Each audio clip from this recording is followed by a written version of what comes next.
around election time, candidates, they just can't do enough. They'll promise you anything. They'll give you a long list of proposals. They'll even come around with TV crews in tow and throw back a shot and a beer. I will promise you this, that if we have not gotten our troops out by the time I am president, it is the first thing I will do. I will get our troops home. We will bring an end to this war. You can take that to the bank.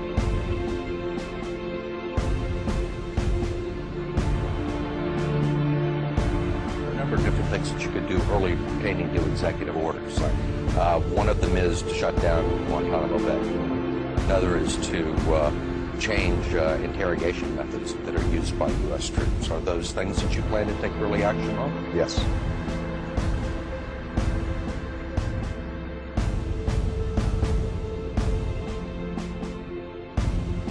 But if those same candidates are taking millions of dollars in contributions from the PACs and the lobbyists, ask yourself, who are they going to be toasting once the election's over?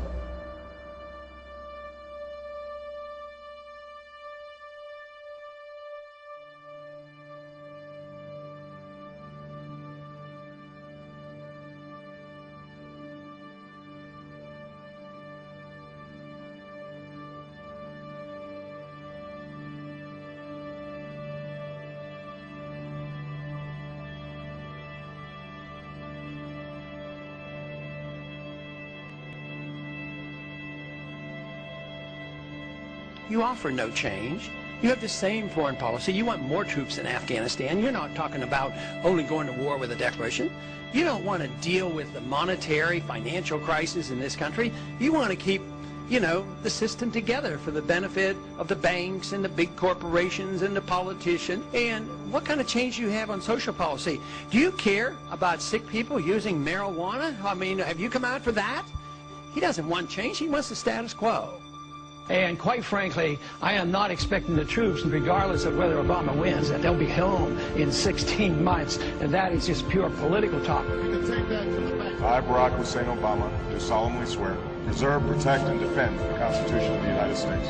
Today, in his press conference, the president made clear that he believes the law does allow him to make this commitment on his own. Listen to this for a moment, if you would. I'm not a Supreme Court justice, so I'm not going to put my constitutional law professor hat on here. Do I think that our actions in any way violate the War Powers Resolution? The answer is no. So I don't even have to get to the constitutional question. Preserve, protect, and defend the Constitution of the United States. So I don't even have to get to the constitutional question. Simply, sir, what's your reaction? That's a horrible statement. He should get to the Constitution. He doesn't have to be a constitutional lawyer. You take an oath of office to obey the Constitution. If we don't know what it says, how can we take the oath? The Constitution is very clear. You don't go to war without a declaration. You sit down with your attorneys and tell you what you have to do, but obviously the President of the United States has to do what's in the best interest of the United States to protect us. Well, this idea of going and talking to attorneys totally baffles me. Why don't we just open up the Constitution and read it? And the Constitution is the law of the land, and we don't have to be the constitutional lawyers to understand that. We don't need lawyers to tell us what to do and not to do, because we shouldn't be in office if we don't understand what the Constitution says. It's plain and simple. I agree now with Ron Paul more than I did in 2008, and we have a choice, and I think this is the choice that's going to happen to us. You can't live in this middle ground with our Constitution. You can't. You either embrace the Constitution or shed the Constitution. And Ron Paul is the closest to our founders out of anyone up there. Our economy seemingly on the brink of collapse. High unemployment sticking around. New foreclosures jumped 20%. Fallout from the debt crisis. 7 million jobs lost. The nation's debt keeps surging. Change has come to America. The concept of TARP, I was willing to go along with it. I think there is need for economic stimulus. I signed a letter with Democrat. Act. Where are the people that say all of this stuff is socialism? Government is too big. The role of government ought to be for the protection of liberty, not for the intrusion in economic affairs. We've spent too much, we tax too much, we borrow too much. It's bankrupting this country. I've been talking about these problems for a long, long time. Now we're bankrupt, and we have to decide which way we're going to go.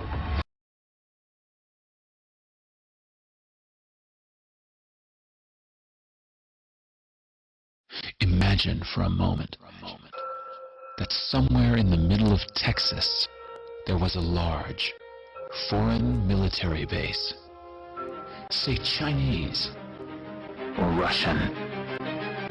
Imagine that thousands of armed foreign troops were constantly patrolling American streets in military vehicles. Imagine they were here under the auspices of keeping us safe, or promoting democracy, or protecting their strategic interests. Imagine that they operated outside of U.S. law and that the Constitution did not apply to them. Imagine that every now and then they made mistakes or acted on bad information and accidentally killed or terrorized innocent Americans, including women and children, most of the time with little or no repercussions or consequences. Imagine that they set up checkpoints on our soil and routinely searched and ransacked entire neighborhoods of homes. Imagine if Americans were fearful of these foreign troops and overwhelmingly thought America would be better off without their presence. Imagine if some Americans were so angry about them being in Texas that they actually joined together to fight them off in defense of our soil and sovereignty because leadership in government refused or were unable to do so. Imagine that those Americans were labeled terrorists or insurgents for their defensive actions and routinely killed or captured or tortured by the foreign troops on our land. Imagine that the occupiers' attitude was that if they just killed enough Americans, the resistance would stop. But instead, for every American killed, 10 more would take up arms against them, resulting in perpetual bloodshed. Imagine if most of the citizens of the foreign land also wanted these troops to return home. Imagine if they elected a leader who promised to bring them home and put an end to this horror. Imagine if that leader changed his mind once he took office. The reality is that our military presence on foreign soil is as offensive to the people that live there as armed Chinese troops would be if they were stationed in Texas. Shutting down military bases and ceasing to deal with other nations with threats and violence is not isolationism. It is the opposite. Opening ourselves up to friendship, honest trade, and diplomacy is the foreign policy of peace and prosperity. It is the only foreign policy that will not bankrupt us in the short order, as our current actions most definitely will. I share the disappointment of the American people in the foreign policy rhetoric coming from the administration. The sad thing is, our foreign policy will change eventually, as Rome's did, when all budgetary and monetary tricks to fund it are exhausted. Madam Speaker, I have a few questions for my colleagues. What if our foreign policy of the past century is deeply flawed and has not served our national security interests? What if we wake up one day and realize that the terrorist threat is a predictable consequence of our meddling in the affairs of others and has nothing to do with us being free and prosperous? What if propping up repressive regimes in the Middle East endangers both the United States and Israel? What if occupying countries like Iraq and Afghanistan and bombing Pakistan is directly related to the hatred directed toward us? What if someday it dawns on us that losing over 5,000 American military personnel in the Middle East since 9/11 is not a fair trade-off for the loss of nearly 3,000 American citizens, no matter how many Iraqi, Pakistani, and Afghan people are killed or displaced? What if we finally decide that torture, even if called enhanced interrogation technique, is self-destructive and produces no useful information, and that contracting it out to a third world nation is just as evil? What if it is finally realized that war and military spending is always destructive to the economy?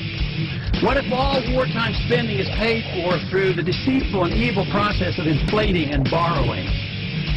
What if we finally see that wartime conditions always undermine personal liberty? What if conservatives who preach small government wake up and realize that our interventionist foreign policy provides the greatest incentive to expand the government? What if conservatives understood once again that their only logical position is to reject military intervention and managing an empire throughout the world? What if the American people woke up and understood that the official reasons for going to war are almost always based on lies and promoted by war propaganda in order to serve special interests? What if we as a nation came to realize that the quest for empire eventually destroys all great nations? What if Obama has no intention of leaving Iraq? What if a military draft is being planned for the wars that will spread if our foreign policy is not changed? What if the American people learn the truth, that our foreign policy has nothing to do with national security, that it never changes from one administration to the next? What if war and preparation for war is a racket serving the special interests? What if President Obama is completely wrong about Afghanistan and turns out worse than Iraq and Vietnam put together? What if Christianity actually teaches peace and not preventive wars of aggression? What if diplomacy is found to be superior to bombs and bribes in protecting America? What happens if my concerns are completely unfounded? Nothing. But what happens if my concerns are justified and ignored? Nothing good. And I yield back the balance of my time. The one thing Donald Trump has ever been right about is that he's unelectable. We are in the business of kicking candidates out of the race. This Ron Paul is going to destroy this party. Paul's doing very well out in Iowa, and I don't think that's going to thrill a lot of the Republican establishment. Right now, live, right next to the bus behind us, Ron Paul is speaking, and 7 of the candidates are here today. We have live pictures of Ron Paul, but you know what? We're talking about Sarah Palin, and we're talking about Rick Perry, the two people not in the race yet, Drew. And guess what, Paul? If you get video of Sarah Palin or get a soundbite from her, bring that back to us. You can hold the Ron Paul stuff. We have a top tier. It is Mitt Romney, Rick Perry, and Michelle Bachmann. We have a new top tier, and it's Perry, Mitt Romney, and Bachmann. There's now a top tier in this race, at least for now, of Romney, Perry, and Bachmann. I mean, I think that's fair to say. Really fair to say? You're not forgetting, I don't know, anyone, say an ideologically consistent 12-term congressman who came within less than 200 votes of winning the straw poll? Isn't anyone going to give that gentleman a little love? There's a top tier now of Bachmann and Perry and Romney, and, you know, we haven't mentioned, and we should. Thank you. We haven't mentioned, and we should, Rick Santorum, who did really surprisingly well for the amount of money and resources he had. Rick Santorum? He didn't get half of what Ron Paul got. He lost to the guy who lost so bad he dropped out of the race. Santorum? We're looking at Mitt Romney, who continues to be the front runner, but we have Rick Perry as well, and now Michelle Bachmann. Let's not count out John Huntsman, though. What? John Huntsman? Huntsman got 69 votes. This pretending Ron Paul doesn't exist for some reason has been going on for weeks. A new Gallup survey showing Rick Perry running second to Mitt Romney, knocking down Iowa favorite Michelle Bachmann to fourth. Behind who? Fourth behind who? How did Libertarian Ron Paul become the 13th floor in a hotel? Why? What's wrong with... He is Tea Party patient zero. All that small government grassroots business, he planted that grass. These other folks, they're just moral majorities in a tri-cornered hat. Ron Paul's the real deal, and Fox News should love this guy. Here's what you're tweeting me at Jerry Willis FBN. The only real candidate is Ron Paul. Come on, Jerry, you know this by now. Everyone else is for endless wars and big government. And Frank writes, he is not getting the attention he should. However, I do not think he will be the last one standing. And Jim says this, I believe he is. His plans for our government are basic, simple, and easy to implement. No story there for the media. Question tonight, is Ron Paul being ignored by the media? Log on to jerrywillis.com. Take the poll on the right-hand side of your screen. I'll share the results at the end of tonight's show. Earlier this hour, we debated whether presidential candidate Ron Paul is getting enough attention. He basically tied with Michelle Bachmann in this weekend's straw poll, but she got all the news coverage, not to mention his Texas colleague Rick Perry stealing all the headlines. So we asked on JerryWillis.com, is Ron Paul being ignored by the media? 97% of you said yes, he is. 3% said no. And listen to this. We had voters from 26 different countries voting in that poll. Ears have finally caught up with the candidate. Paul's message hasn't changed, but the urgency of what he's saying has increased dramatically. And it seems like this time more people may be listening. He came within an eyelash of finishing first in the Iowa straw poll, less than 200 votes behind Michelle Bachmann out of nearly 17,000 votes cast. Again, a fact that was largely overlooked by the mainstream media. Michelle Bachmann has no chance of being the next president of the United States. Maybe Ron Paul should be. Here's the question. Is Ron Paul the only grown-up running for president on the Republican side? Good. Jarrett writes, yes. The real question is, are Americans ready to put on their big boy pants and accept some of the truths Ron Paul has been telling us for decades? We're broke. Our wars are a racket. The Fed is destroying our currency. The Congress is ripping us off. The threat of terrorism has been exaggerated. We're never going to agree on everything, so let's focus on agreeing on one thing, that we should all be free. And he writes, the only grown-up, I don't know. What I do know is he gets little or no media coverage even after he practically tied Michelle Bachmann in the Ames straw poll, and that's her home turf. Tony writes, not only is Dr. Paul the only grown-up in the race, he's the only candidate who is mature enough to tell us the truth, even if it's unpleasant. After listening to him, I'm reminded that there are still good leaders out there who actually want us to be free and live in peace. Refreshing to hear an honest, unscripted, heartfelt candidate who speaks passionately and truthfully about the issues that matter to us all. Tommy writes from North Carolina on Facebook, Ron Paul is not the only adult in the Republican race, just the only honest one. And Tony in Topeka writes, he might not be the only adult, but I can't think of another. By the way, Jack, I think the real question should be, why is the media not covering Congressman Paul? Jon Stewart did an amazing piece on his Daily Show last night. Sometimes I wonder whose side the media is on.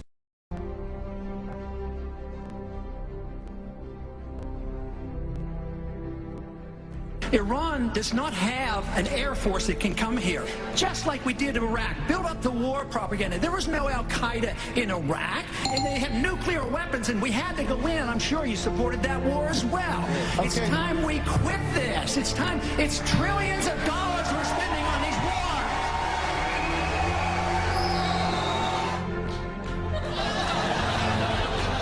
wars. What's with the smirk and the eye roll? The crowd goes nuts and you do one of these. There goes crazy Uncle Ron, babbling about the unsustainability of multiple wars.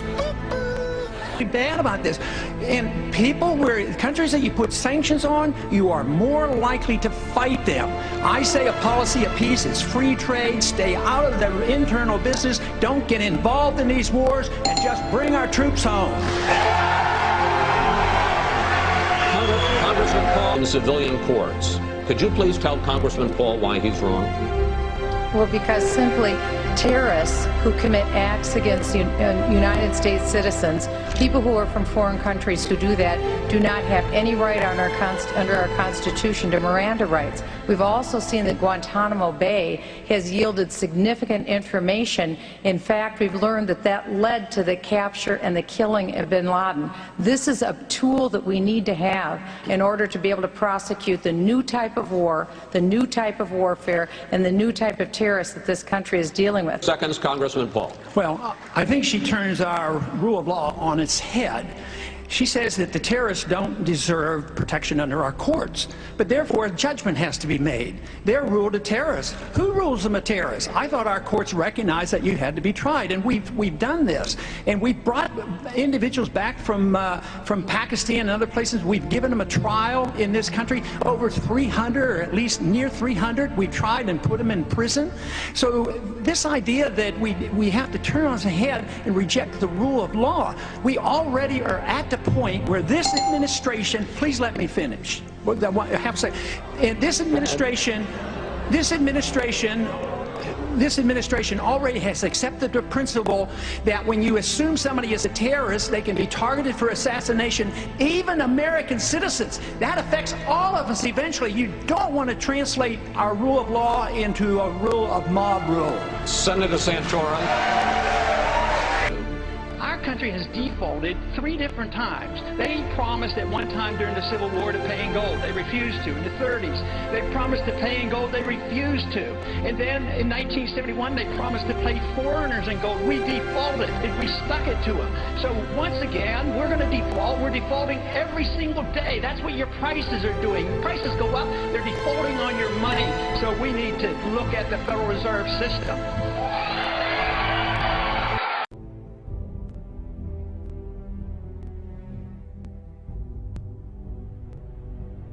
By active duty military personnel by the candidate. Herman Cain, $6,223.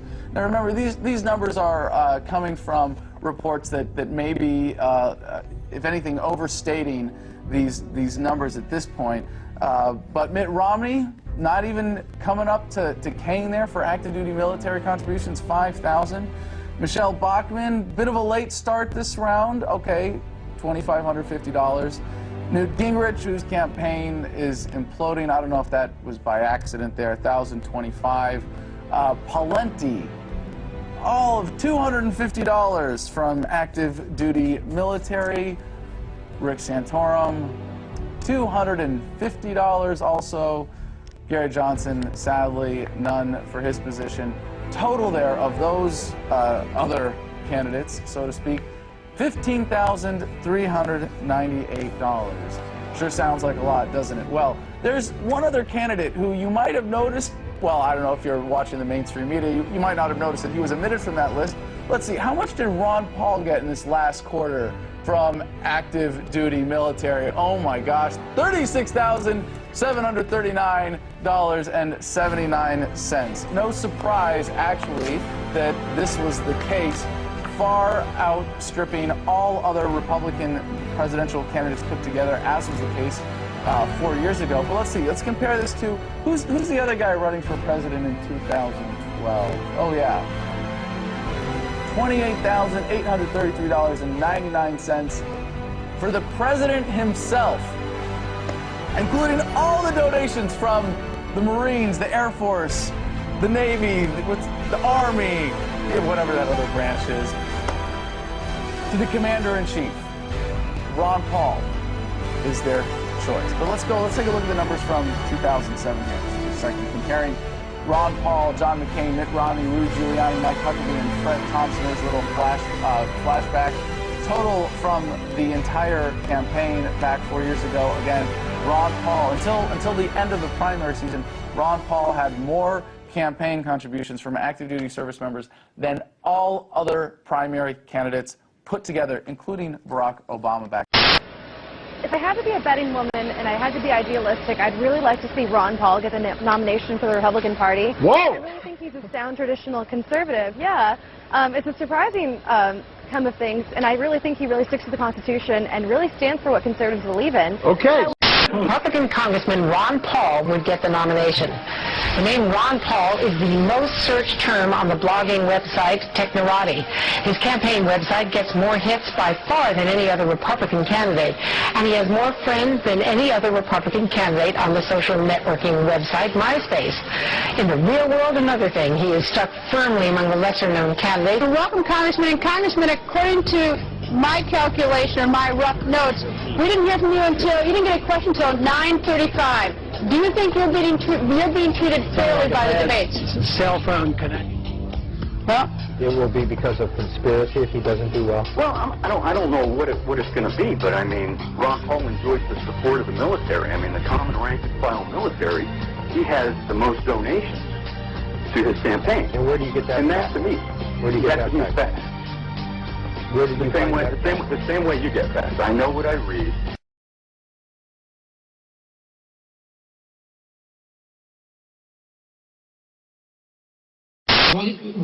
May I say one thing about Ron Paul? I find it odd for me to be a Ron Paul supporter, but he lost to Michelle Bachmann, by 0.9 percentage point in a straw poll that isn't supposed to pick winners, but it's supposed to tell us which way the wind is blowing. That's as good as a win. So we had a tie for first. But where is he on the morning shows this morning? Where are all the stories analyzing what it means that Ron Paul essentially tied for first place at Ames? You sound like a pro forma 1930s isolationist.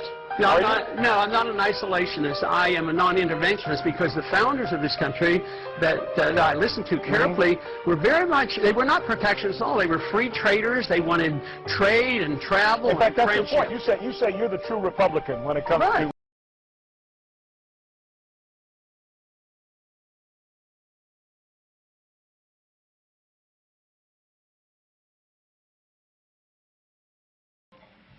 The winner of the straw poll this year, Congressman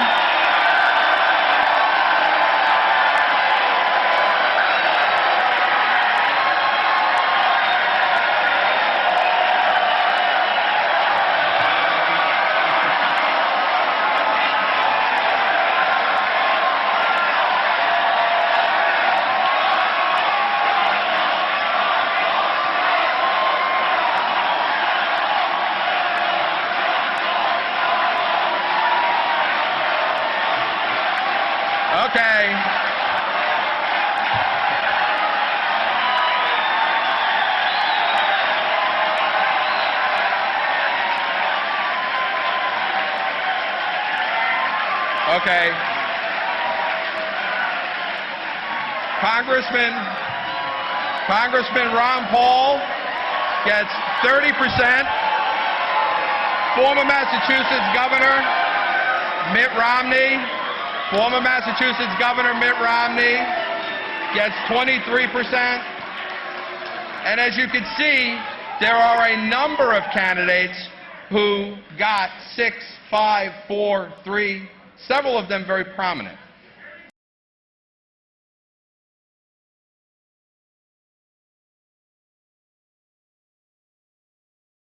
Winner of this year's CPAC straw poll is now... Okay. Well, the winner of this year's CPAC straw poll is Texas Congressman Ron Paul. In the end, he was the winner, probably not the reaction he was hoping for when you named a favorite to run for the White House. Mixed applause and boos as Ron Paul was announced over the weekend. The fiery Texas Republican, no doubt unfazed by the reaction. He's live with me now from Capitol Hill, winner of that straw poll for the second year in a row. How you doing, sir? Congressman Ron Paul. I'm doing fine. Welcome back I'm doing fine, thank you. So who was in the audience booing you? Did you get a name on the? Did you get an ID on those people? No, I wasn't there, so I didn't watch that little ceremony at the end. But it tells you that people aren't unanimous on this cause of liberty. You know, I am very determined that liberty is the issue, and some people like to be taken care of more so than demanding their freedoms.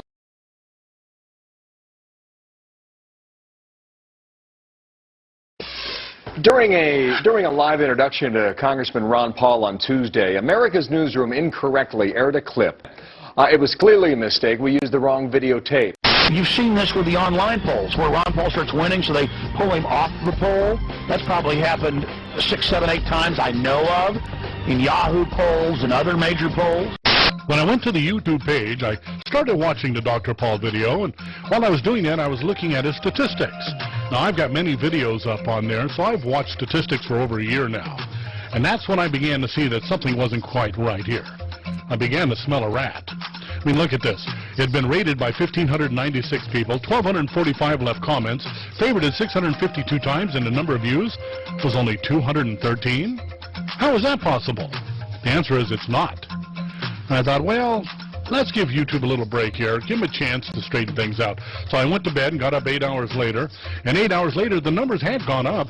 It had been rated by 4,229 people, 3,446 left comments, favorited 1,798 times, but the number of views was still only 213. 16 hours later, I went back and checked it out, and Ron Paul's video had gone up again. 6,326 ratings, 6,163 comments, favorited 2,763 times, and the number of views was still locked in at 213. What's wrong with this picture? Is Ron Paul's video being kept off the front page? Well, 37 hours later, I went back and checked it out again, and the numbers had jumped up. Ratings, 8,580, 10,851 people left comments, favorited 3,583 times, and the number of views was up to 301,452. Suddenly, it had a huge jump. How could that have happened, YouTube? Unless you did it on purpose. I mean, look at this. The views suddenly jumped from 213 to 301,452. There was only one reason this could happen, and that's YouTube wanted to keep Ron Paul's video off the front page. I thought, well, I wonder if they've got it on there now. And, oh, look, suddenly he's number 2 on the most viewed page of all people looking at all the videos that day. Only a pretty girl beat him on that one. And when it came to news and politics, most viewed today page, Ron Paul was number 1.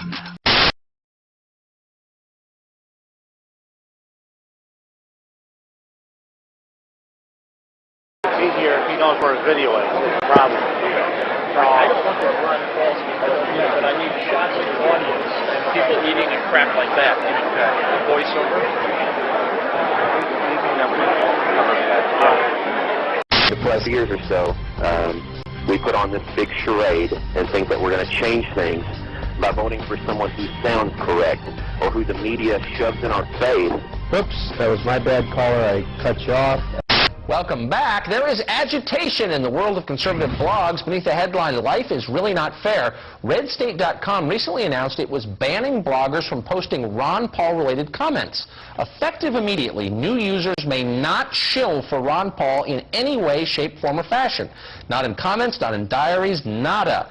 Ron Paul is a big deal online, no? Yeah, I'm hearing from his supporters in my email account. And then you stop Ron Paul? Of course, this is the reason that you're even putting him on the show, is to spike your ratings, because we know that every time we write about him, the hits to our website, no, it's not a joke. I mean, it's amazing that every time we write about him, the hits to the Washington Post website go up. So who won? A poll of GOP insiders says Mitt Romney didn't do anything to hurt his front-runner status last night, and that's sort of what his goal was, obviously, to do no harm. 51% saying he was the biggest winner. But Congresswoman Michelle Bachmann also scored some big points as well, coming in second when people were asked who won, 21%. She was actually the only other candidate in double digits.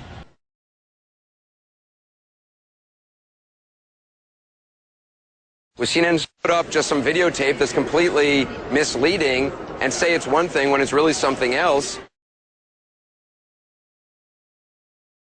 It seems like both sides play this game, and I think a lot of people in America are just kind of sick of the game. All right, so yesterday we had our debate wrap-up, and the general consensus seems to be that things went all right for Ron Paul, and he was treated fairly. But sadly, CNN appears to be afraid of using its own polls for its own post-game analysis. When reporting post-debate, they instead used data from a National Journal poll given to political insiders. Data taken from 5 other major poll sources post-debate showed Dr. Paul at 31.07% at Fox News, 83% at CNBC, 87% at WePolls.com. Vortex Effect might have been a little biased there with the audience, 93.31%. But even at CNN's own poll, 78%. Okay, so let's be fair. The online polls can be skewed like any other form of polling, but here's the skewing that CNN came up with. There you go. Romney at 51%, down to Paul at 0. How did they get away with this? They didn't invent the numbers, as they might as well have. Instead, they reported on a National Journal online poll that had all of 54 votes. And according to the Baltimore Sun, it was reported that Ron Paul clearly won audience favor in New Hampshire. An analysis of audience reaction shows Paul was applauded twice as much as any other candidate on stage. Throughout the 2-hour debate, Paul was applauded 11 times. Romney, Bachmann, and former Minnesota Governor Tim Pawlenty were each applauded 5 times. Former House Speaker Newt Gingrich and businessman Herman Cain were each applauded 4 times. Senator of Pennsylvania, Senator Rick Santorum, was applauded the least amount of times, 3. Again, 0%. Really? Why are they so scared of Ron Paul? Well, the ruling class of this country, the Fortune 100, the private Federal Reserve, have amassed their wealth through monopoly. They've amassed their wealth through insider, anti-capitalist, crony systems. And now their system is basically imploding because of their corrupt policies and activities and looting. And here's Ron Paul, who's called it every step of the way with incredible precision, who has the constitutional answers to get our country back on the right track, and the system is scared to death. They're like vampires faced with a cross or holy water or a truckload of garlic. They are in absolute panic mode because they've looked at the numbers, and they know Ron Paul is the real front runner in the 2012 election. And they know that if he continues to catch on, even their electronic voting machines won't be able to stop a landslide. And if they did, the public would see right through it. So they have to convince you that he's unelectable. They have to sell you on the idea that, oh, I like Ron Paul, but he's not available. You know, he can't win.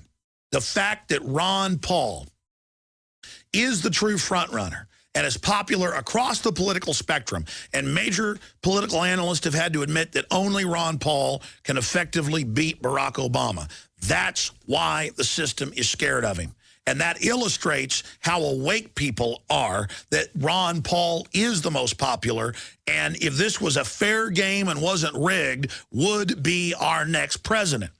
This is an endorsement for fair coverage, and there is no question the congressman isn't getting it.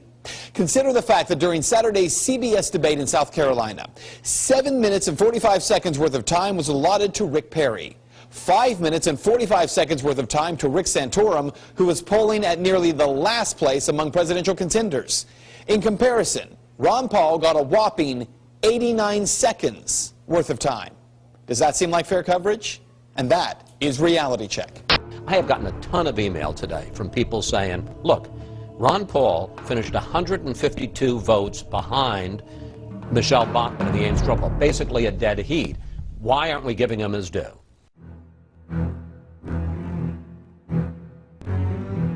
Ron Paul is not going to be president of the United States.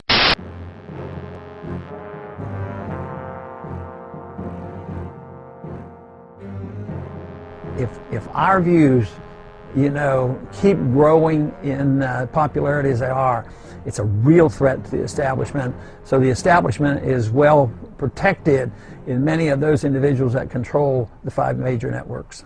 Let's talk about Ron Paul, because he just won another straw poll in California, and he keeps winning straw polls, but I guess if history is any gauge, it doesn't really mean very much. Anyone get the sense Ron Paul, like crazy Uncle Ron? Listen, I've done a show on why conservatives shouldn't vote for Ron Paul. Poll. Romney leads New Hampshire. Huntsman 3rd, Perry 4th. Now, do they know how to count? Why would they omit saying who was in second? Well, you know why? Ron Paul. All right, my dumbest thing of the week is Ron Paul. The winner is Ron Paul with 32%. Ron Paul did not win, in my opinion, by any... As a matter of fact, I think he lost the debate. I think all of us could make the case for anyone, maybe except with the exception of Ron Paul. We can make the case that any Republican right now can win this race. Another question about electability. Do you have any, sir? There's always the question as to whether or not you are, in fact, viable. What's success for you in this campaign? What's success? Well, to win is one is the goal. That's not going to happen. You know, you don't need a majority. You need, what he said, was an irate, tireless minority willing to start the brush fires of freedom in the minds of man. I am gaining recognition in the campaign, and it's a threat to a lot of people. It's a threat to the military-industrial complex. It's a threat to the bankers, the big corporations who get all the benefit. It's a threat to the people who preach that we have to be in the world and be in all these countries. So I think it's big banks, big money, big corporations, and the people who want to be the warmongers.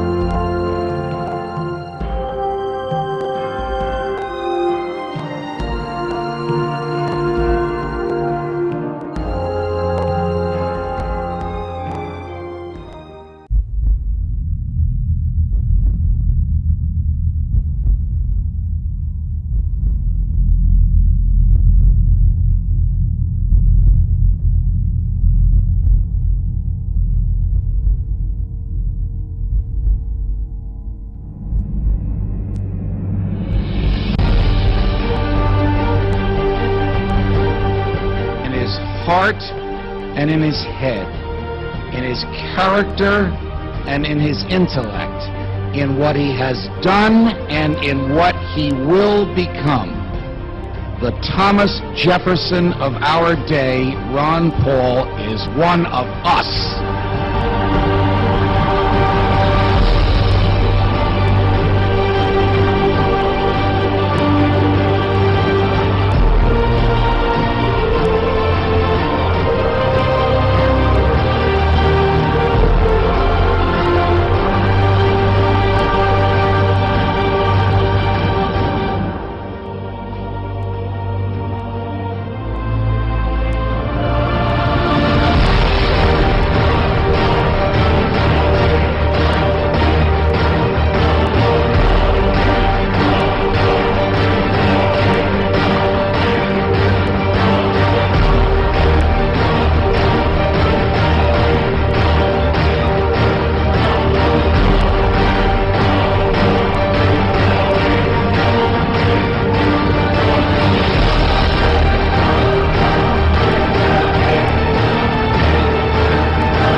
Ron Paul, you served with him. Yep.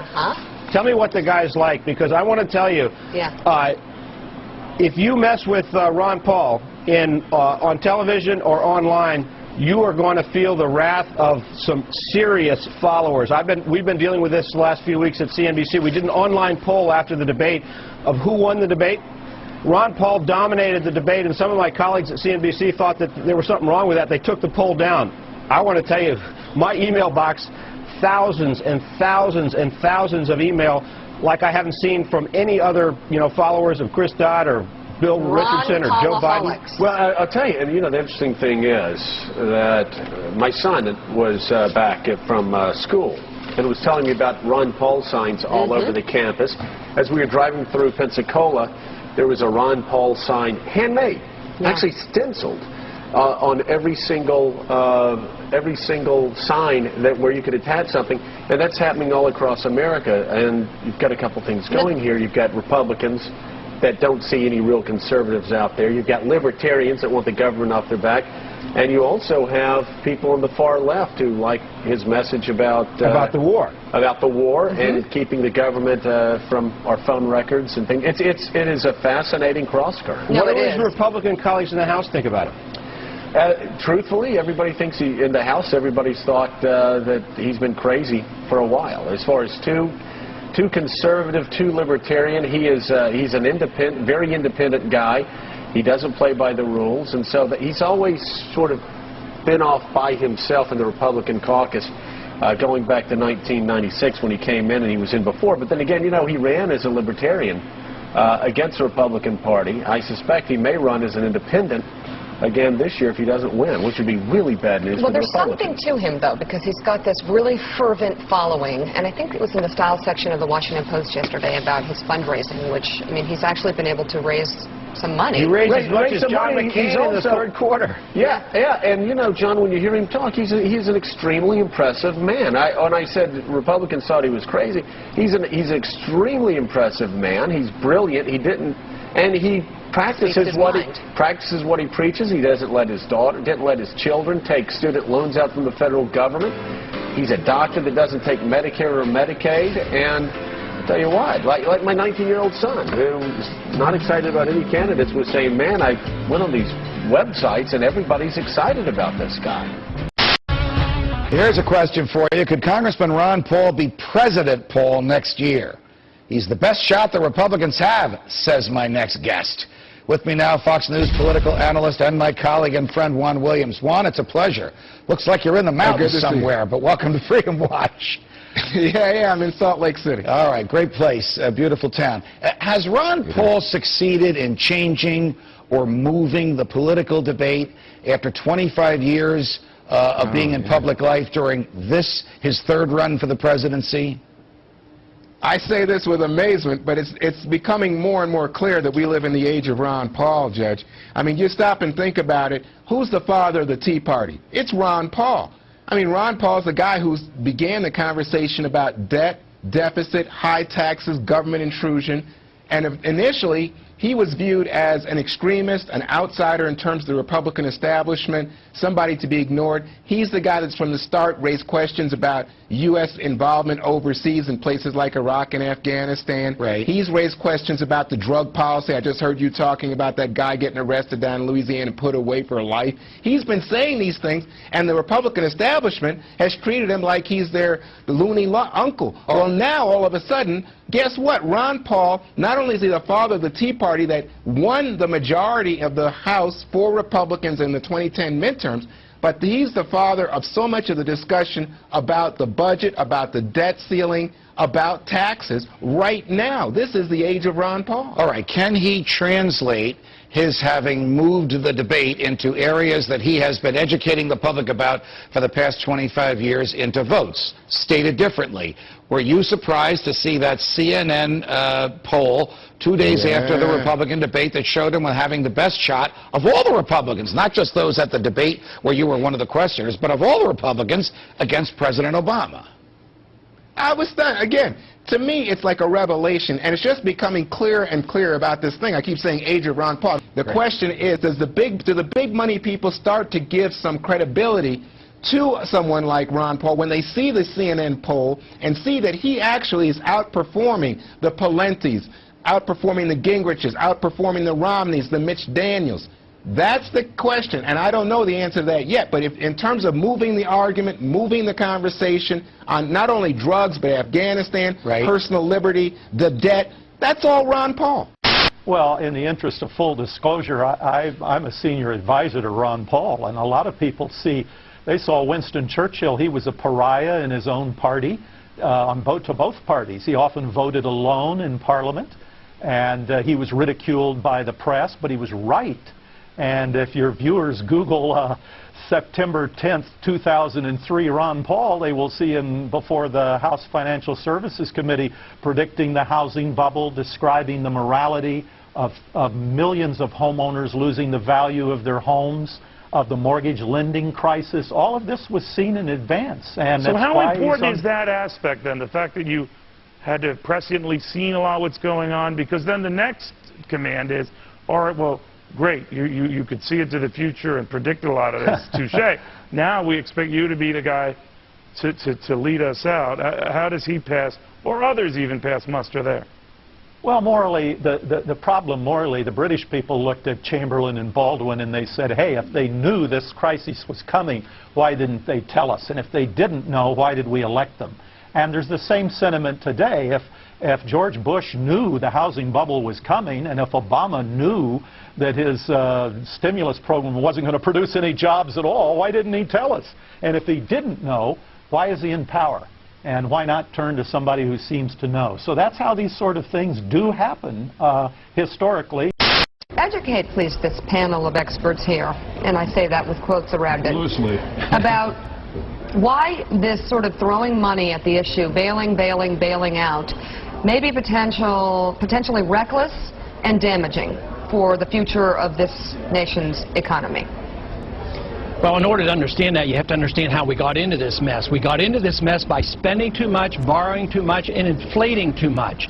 Government was too big, and we had too many regulations. We had rejected the market economy for decades now. We have rejected the notion of sound money for decades. And we got into a mess this way. So what is the proposal? Spend more money, borrow more money, print more money, regulate more so. So it makes no sense whatsoever. So we're going to make the problems much worse. We're doing exactly what we did in the 1930s. We are determined to take a serious recession and turn it into a depression if we don't change our ways. When governments spend money, they spend it in a non-productive manner. And every penny the government spends, they have to take it out of a productive source of money. The money has to come from somewhere. Everybody talks about the money that's going to be spent and how many wonderful things will happen, but they never say, where does the $825 billion come from? That's the question they have to ask, and they have to find an answer to that to fully understand why what we're doing is absolutely wrong. All right. Okay. Let me ask you. I mean, I understand where you're coming from here, I think, sort of. You know, but the house is already on fire, and I think no matter what we think how the fire began, the house is on fire. Our house is on fire. So let's take one industry specifically. Let's take the automotive industry in this country. Are you saying spend no money on the automobile industry in this country, that American automobile manufacturing, let it disappear? Well, I think you're correct. The house is on fire, and you think you're putting water on it, and I think you're putting kerosene on it. Okay. And that's the big argument. No, you take the car industry. Yes, I think we should put more money into the car industry, but it should come from private sources. It shouldn't come from government, because government will divvy out the money politically. But there are private sources of money. If there's anything of value, it'll be bought up, but you can't value anything when the government buys up assets that aren't sellable. You buy up worthless assets. So there's some worthless assets in these car companies. So if you want good money to go into car companies, you have to allow real capital to flow into it. So yes, you do want that. You just don't want the government to do it. So what systemic changes, if you look at tax policy, which alters flow of capital, as you know well, if you look at whether it's spending or any other aspect of the use of money, interest rates, monetary supply, etc., what systemic change would you put in? Would you exploit this opportunity to change the system of capitalism in America for the better? How would you change it? Get rid of the income tax, get rid of corporate taxes, and really lower taxes, but you have to lower spending. Would you add a consumption tax to make up for that? Would you put a consumption tax in? How would you make up for the lost revenue on income tax? I agree with you on income and business tax. I just don't know where you get the revenue elsewhere. And I would argue I'm not interested in getting the revenues. I want to cut spending. But the problem is nobody wants to cut the American empire. Even Obama's administration wants to increase spending overseas and increase military spending. As long as you want to run the world empire at $1 trillion a year, believe me, you cannot solve this problem. And that is where the crux of the matter is. So yes, you have to cut spending along with cutting taxes. So to say, well, let's have a consumption tax, that's just transferring the penalty to new victims. But you want to get taxes down, you want to get rid of regulation. You don't want to do what we did after the Enron failure, passed Sarbanes-Oxley, by the conservative Republicans. That's the fault. It's in the thinking that we need so much government. Congressman, are you really saying that given the meltdown on Wall Street and some of the craziness that we saw at Citigroup and Merrill and other places, that there should be less regulation, not more in some cases? Yeah, we should have more on the Federal Reserve so that we know that we're doing. They're exempt from regulation, as is Treasury. We give Treasury $350 billion, and we don't even know where they spend it. What about on That's Wall the Street, type of regulation you want. But what on Wall Street? Do you not want to see on some of these derivative products? Do you not want to see there be some kind of regulation in terms of what the banks can do? Sure, anybody who commits fraud goes to jail, just as they did in Enron. We didn't need Sarbanes-Oxley to prosecute everybody in Enron through the laws of fraud. If they commit fraud, they go to prison. Just like Madoff, we had all those regulations, SEC and everything else, and he got by. It proves SEC didn't work. But Congressman, it's not just fraud in some cases. In some cases, people had very little equity put down and were leveraging things up tremendously. Should there not be regulation about how much equity you effectively have to put in the deal, or how much capital you have to have on your balance sheet? Sure, and if you understand leveraging up equity and debt, you have to look at fractional reserve banking. That's where you pyramid debt. So they're doing exactly what the Federal Reserve does, is they create money out of thin air and they pyramid debt. That's where the bubble comes from. That's why you have to look at monetary policy. Yeah. But you're looking at the symptoms rather than the cause. Hey, Congressman, hang with me for a couple of seconds here. I am extremely limited. And 90% of this conversation that you've been having with Dylan and Carlos has gone way above my head. But your basic theory, let's get government out of nearly everything. Let's swing back to what I do nearly every morning. I drive to work on roads filled with potholes, beneath bridges that are crumbling.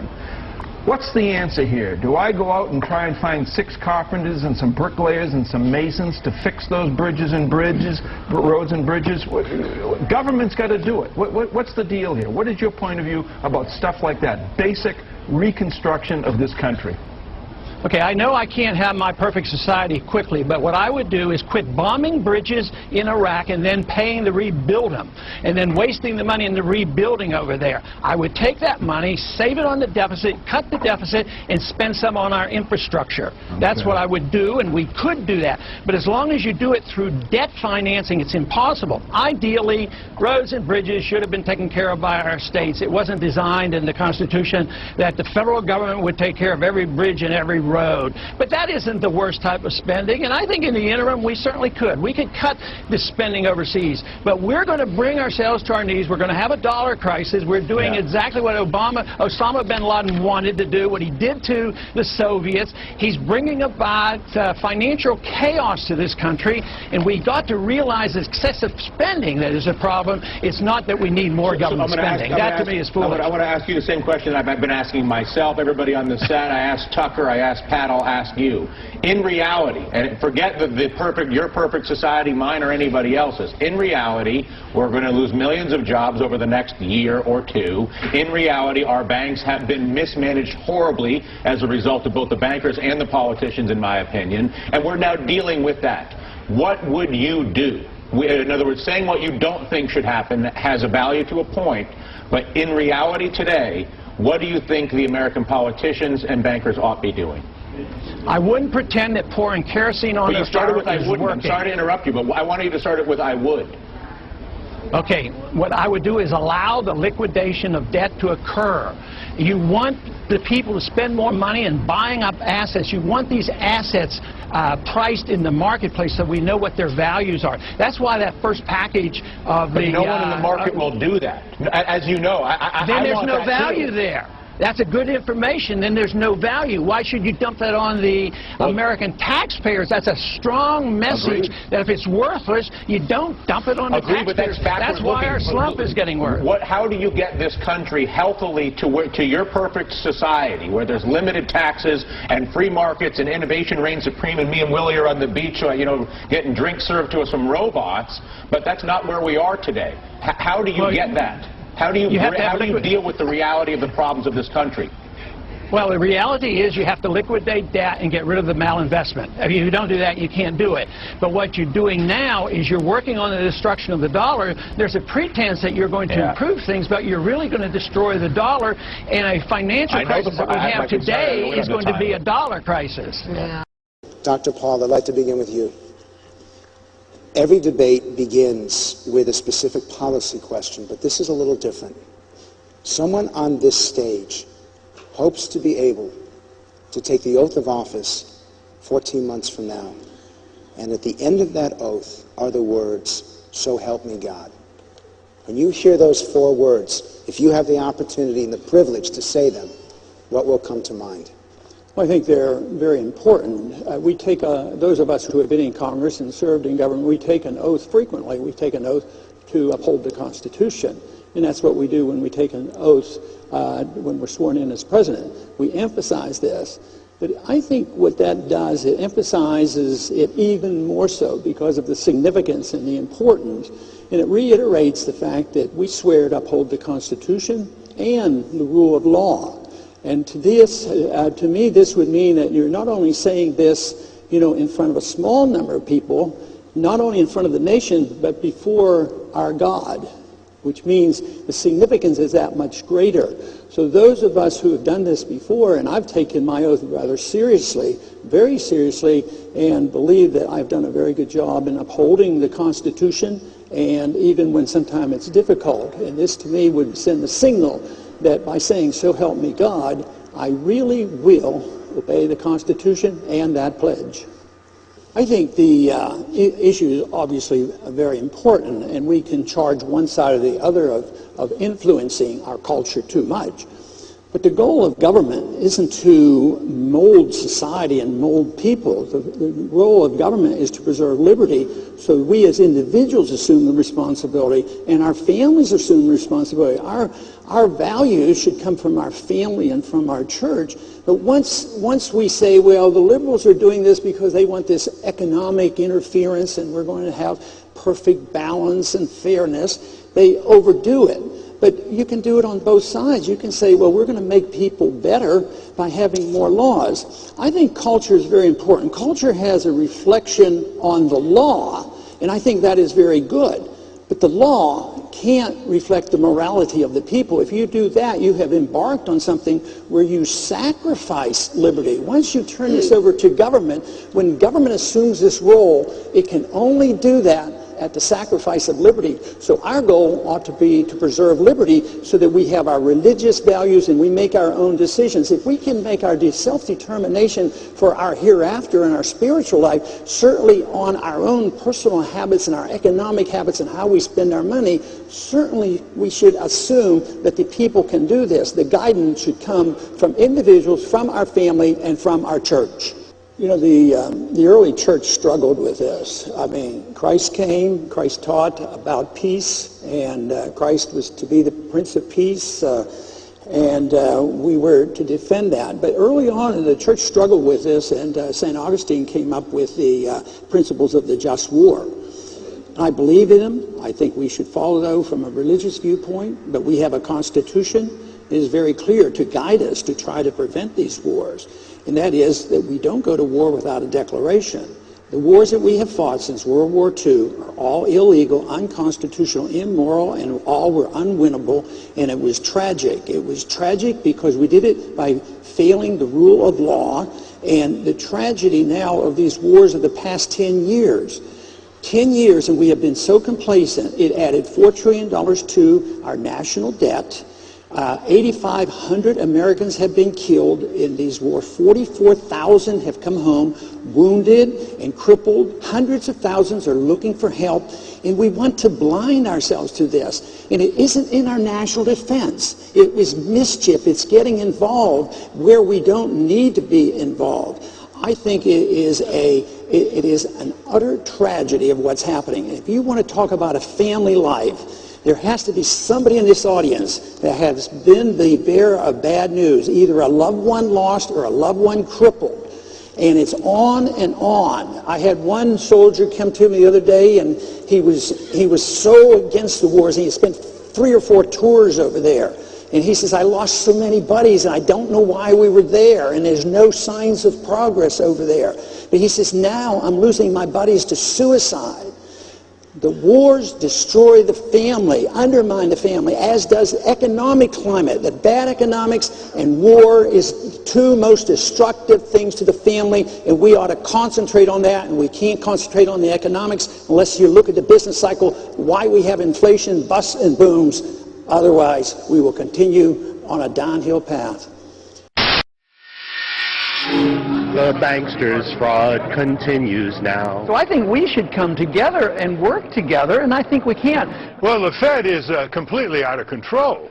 It's not under any legal controls that Congress can really enforce. And right now, ultimately, they are more powerful than any emperor has ever been. It's not about Democrat, Republican. People who say it is, that's not true. This is about right or wrong, up or down. Today, I think it was a historic day because we agreed on 4 major areas. Foreign policy, get the soldiers back, stop being imperialistic. Privacy, deal with the repeal of the Patriot Act, and the third is the national debt. You know, deficits are now used for reckless government adventurism. And the fourth issue is the Federal Reserve is now a government within a government. It is totally out of control. Congress doesn't control it. It's funded by the banks, and we either have constitutional government or we don't. Because of this, well, here's the question. Is there anything left for the American people to decide? You vote for a Republican to balance the budget, and they're worse than the Democrats. That's what the people are sick and tired of. You vote for the Democrats to end the war, and they expand the war as much as the Republicans. I'll rephrase the question for Ralph. Who's the lesser of two bads right now? The lesser of two bads is not good enough for the American people. We need the best. The crisis is much bigger than what they even are talking about, because they're not talking about the real crisis, and that is the bankruptcy of the whole country and the destruction of the dollar. And when we're going to bring our troops home and change our foreign policy. I mean, this is much bigger than they think it is. A lot of people are pointing fingers. Who do you say is to blame for the situation right now? What do you want to go back to the Federal Reserve Act of 1913? All wars are fought with inflation, destruction of the money, which is the reason we have unemployment today. $30 million an hour. 24 hours a day we're spending on those two wars. $30 million an hour. I'm trying to get you to understand what the motive was behind the bombing. At the same time, we had been bombing and killing hundreds of thousands of Iraqis for 10 years. Would you be annoyed? If you're not annoyed, then there's some problem. Republican Congressmember Ron Paul of Texas speaking last night at the Republican presidential debate. Noam Chomsky, your response. I think what he said is completely uncontroversial. We have broken from reality, a psychotic nation, ignorance with a pretense of knowledge replacing wisdom, an epidemic of cronyism, a central bank that deliberately destroys the value of the currency in secrecy, without restraint, without nary a whimper.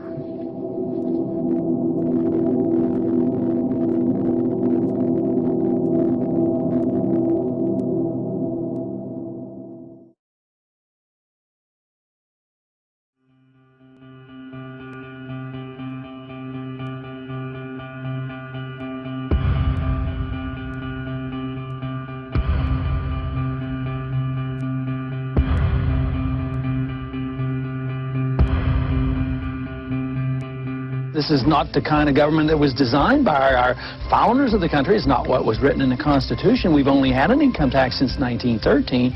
But if you want a welfare state, and if you want to police the world and pay for the defense of Japan and Germany, send foreign aid to the Soviet Union, you not only need the income tax, you need the Federal Reserve to print up the money when the deficit is accumulated. So we think the government should be much smaller. During the next decade, the American people will become poorer and less free, while they become more dependent on the government for economic security. This country is in the middle of a recession for a lot of people. Michigan knows about it.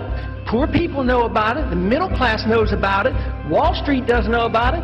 Washington, D.C. doesn't know about it. But it's because of the monetary system and the excessive spending. It's no joke. He is America's last true statesman, and he has actually been saying the same thing for the past 30 years about what our federal government needs to do to serve the people. That is, namely, follow the Constitution. The Federal Reserve credit created during the last 8 months has not stimulated economic growth in technology or the industrial section. But a lot of it ended up in the expanding real estate bubble. This too will burst, as all bubbles do. How could it be that you knew this on the banking committee in 2003 and nobody else did until after the collapse? I certainly think it's about the most foolish policy any government could ever follow, and it leads to the Korea Wars, the Vietnam Wars, Marines being killed in Beirut, sailors being killed in the Persian Gulf. If we want to go to war, and if we should go to war, the Congress should declare it. We don't go to war like we did in Vietnam and Korea, because the wars never end. They're building up this case just like we did in Iraq. Build up the war propaganda. There was no Al-Qaeda in Iraq, and they had nuclear weapons, and we had to go in. I'm sure you supported that war as well. Okay. It's time we quit this. It's time. It's trillions of dollars we're spending on these wars. Afghanistan, how quickly would you bring the troops quick home? As the ships could get there. It really says a lot that the politically aware people in the military, those that are paying attention and engaged in the political process, are supporting someone who advocates an immediate withdrawal. I got twice as much as all the other candidates put together on the Republican side, and even more than Obama got, which tells me that those troops want to come home as well because they know exactly what I'm talking about. My name is Eric Knowles. I'm an Air Force veteran. My name is Jonathan Schaefer. I spent 6 years in the Navy. Hello, my name is Tony Marek. I served in the Army for 8 years. I'm Al Schlegel. I'm an 8-year Air Force veteran. Hi, my name is John Jones, and I'm a U.S. Air Force veteran. I have a cousin who's in the Marine Corps. He spent 18 months over in Iraq. A war based on a lie. There's great reason to have hope for Ron Paul's candidacy, as he's the only veteran in the Republican primary right now. The only representative in Congress that takes his oath to the Constitution and the rule of law seriously. You sign up for the military and you sign the dotted line. You're there to defend America and the Constitution, and Ron Paul is the only person that's been doing that for a while now. I support Ron Paul because I believe he's the only candidate with the fortitude to actually stand by the Constitution. I took an oath to support defend the Constitution, and he is the only elected representative that actually takes his oath seriously. I think he's dead on when he talks about the Federal Reserve System. It's only because the government is able to print money to pay for the war that we're able to stay at war. And that act of printing money makes us all poorer. It's been going on and on because we just plain don't mind our own business. That's our problem. During the last campaign, I knew what was happening. You know, they mocked me for my foreign policy and they laughed at my monetary policy. No more. President Obama has 42% of voter support, and Representative Ron Paul, 41%. Wow! I see a fantastic movement at the grassroots. This man brings together people of all races, all socioeconomic backgrounds, all political affiliations, because freedom is truth, and truth is power, and we can live and be free in this country. If we believe, we can.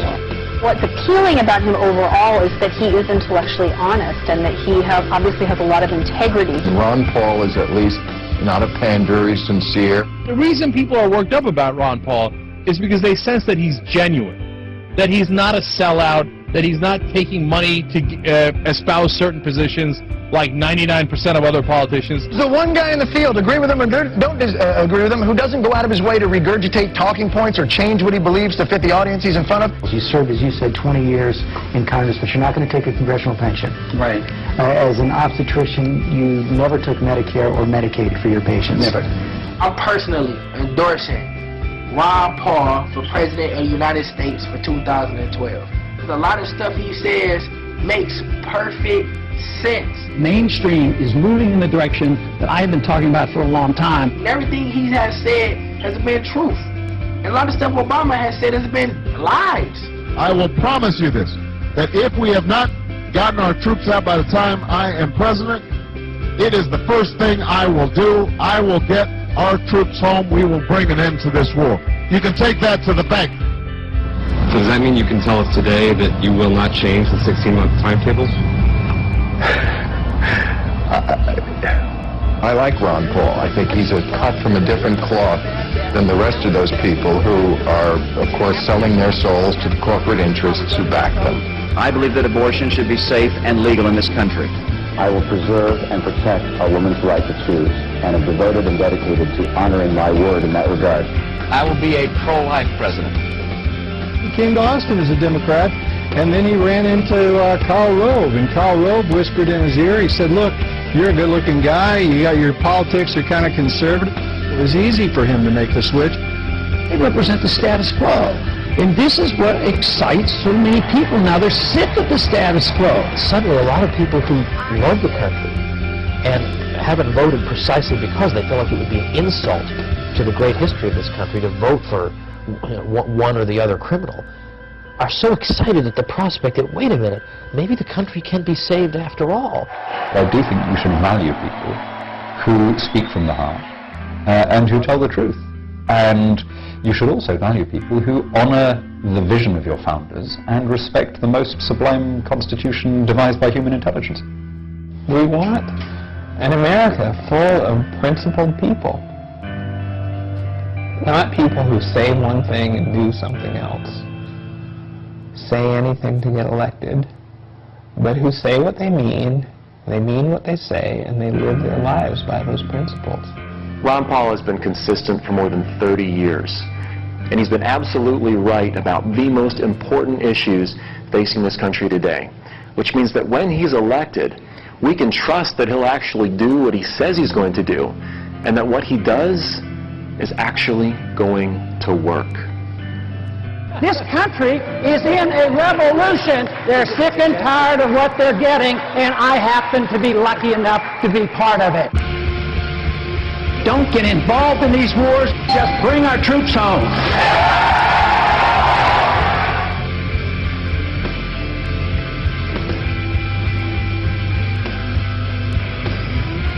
There is absolutely never a reason to give up 1 ounce of freedom for the sake of security. It won't work.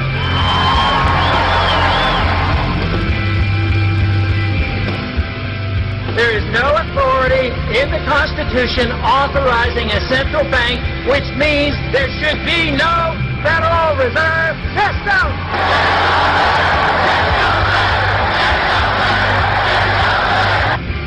An idea whose time has come cannot be stopped by any army or any government.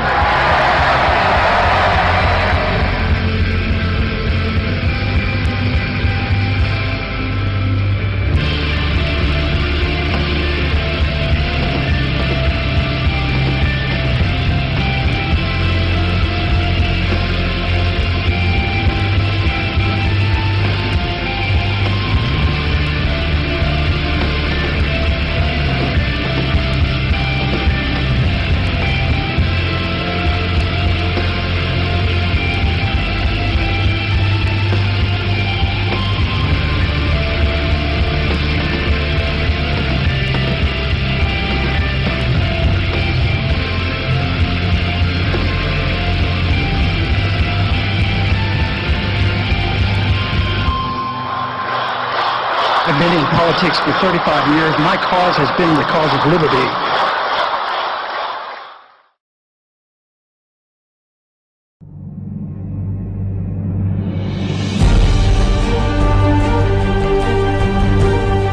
In his heart and in his head, in his character and in his intellect, in what he has done and in what he will become. The Thomas Jefferson of our day, Ron Paul, is one of us.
It's not like I'm just trying to win and get elected. I'm trying to change the course of history.